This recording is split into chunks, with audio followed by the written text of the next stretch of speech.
Next question is from Melissa. I'd love to hear about the history of the Disney races. I actually thought of this as a podcast episode ourselves.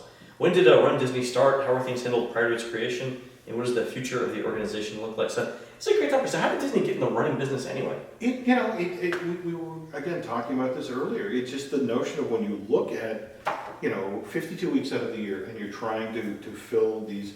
And how many rooms is it now? It's 20. So it's each race has between 10 and 20 some thousand runners. So, but the number of actual on property. 30,000 hotel rooms on property. 30,000 hotel rooms. So when you have that much inventory, you have to artificially create events. Yeah. I mean, I was actually there for the morning of the first running of the first marathon. Really? And in fact, they That's what that was like. Again, I'm a nice guy. But it's literally standing next to the thousands of inaugural, medals. Mm-hmm. And I was there with a friend, Arlen Miller, who was just like, oh, we could really sell those. It's like, Arlen, the fat guys aren't supposed to take those. Yeah, exactly. You want to know why we're not sweating. That's right. But yeah, it was all about just creating that extra event that would fill hotel rooms. And and when the first one happened, and they suddenly realized, wow. That's a thing. Yeah, and not only that, they're not coming alone. They're bringing their cheer section. Yep. They're bringing their family. They're bringing friends. And it was just like, oh, we got to do more of this. And now it's this weird situation. Now, you were just talking about the pirates or the pixies. What was the Disney princess one? Yeah, the princess ones. Yeah, but everything's now is so it used to be they'd run the half marathon on Saturday, the full marathon on Sunday. So you could fly down Friday morning, grab your race packet, get into your hotel room, rest, and go run your races and leave Sunday or Monday. But then they started adding on all these additional races. First it was like the family 5K.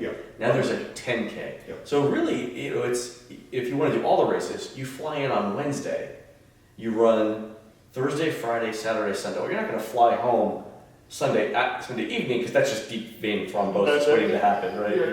What are the point? The thighs are still chafing. Yeah, you don't want to. I'm gonna make it to my flight. But yeah, so now everything is a 3 or 4 day event where it's instead of being 2 nights at a hotel, it's 5 nights at a hotel. Yeah, and it's just expanding, and literally every piece of downtime. January is an event. February is an event. March they don't need anything because of spring break. April is Easter, but October's got one now. November's got one now. And they are combing through the schedule, just trying to find that extra weekend and that little bit of theme.